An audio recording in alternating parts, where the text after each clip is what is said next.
We are pleased to be joined on SportsCenter now by Lakers guard and five-time NBA champion Kobe Bryant, brought to us by Sprite. Kobe, welcome to SportsCenter. Let's start with your newest teammate out there in L.A. You've got an all-star point guard now in Steve Nash. How excited are you this deal was able to get done? Well, I'm very excited. I mean, he's, we all know what a phenomenal player he is and how talented he is, and what he brings to the table with his shooting and his playmaking ability. So I'm excited. Nash said that he gave you a call before giving the go-ahead for the trade. What did you say to him to convince him that the old saying really does ring true? If you can't beat him, join him. Well, no, I think the fact that we came into the league together, in '96, and there's really not too many other players from that draft kind of still going and still competing at a high level. You have myself, you have Nash, you have Ray Allen, Marcus is still competing as well. But there's not that many left. So I think kind of that bond that we've had since the '96 draft, kind of supersedes the rivalry that we had against Phoenix. What does, as far as on the court is concerned, Kobe, how does Nash change what you guys are capable of doing as a team now? Well, I mean, for one, he's going to space the floor. I mean, he's such a phenomenal shooter. And then, his ability to make plays for others is second to none, really. And, so we'll be able to get up and down the floor and hopefully, get a lot more easier baskets than we have in the past. We won't have to grind as much as we did in the past in terms of trying to get good shots in the half court. For those people who are wondering, you're training for the Olympics right now in Las Vegas. You're missing a bunch of big men. Dwight Howard, Chris Bosh, possibly Anthony Davis, not sure. Are you concerned over the lack of size of Team USA?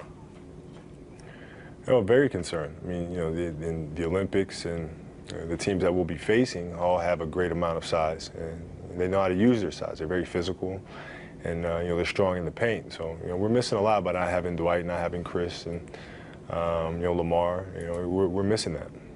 I mentioned the name Dwight Howard. I'm sure you know the rumors are out there a little bit. Possibly you guys can still get him too. Is that something that you would want? Well, I want what's best for him. I mean, it's we've kind of established a relationship with all the guys, doing the '08 Olympic team, and I want him to do what he feels is best for him and what's going to make him happy, and hopefully bring him a great amount of success, individually and as well as winning championships. In the last Olympics, it was a lot of fun to watch you become very close, a lot of it in front of the cameras with LeBron James. What did you think of the fact that he was finally able to get a ring this year? Well, it's very well deserved. He's worked extremely hard, to get to this point, and he obviously is going through a tough time with, dealing with some adversity and people wanting to see him fail and so forth and so on. But, for him to finally get over the hump and get that championship is special for him. He's very excited, and I wish him congratulations. Speaking of LeBron, you are joining us today as part of the lead up to next year's Sprite Uncontainable game at NBA All-Star Weekend 2013. Yeah. You and LeBron, you're going to be coaching. I want to give you three names, okay? Phil Jackson, Coach K, Rudy Tomjanovich. Of those three, who do you think your coaching style is most going to be like? 100% Phil. Just because I grew up, I mean, I grew up playing for him. I mean, it's just, I don't know any other way. All right, so if that's the case, are you going to be passing out motivational books to your players as they get set for the game? What are you going to do?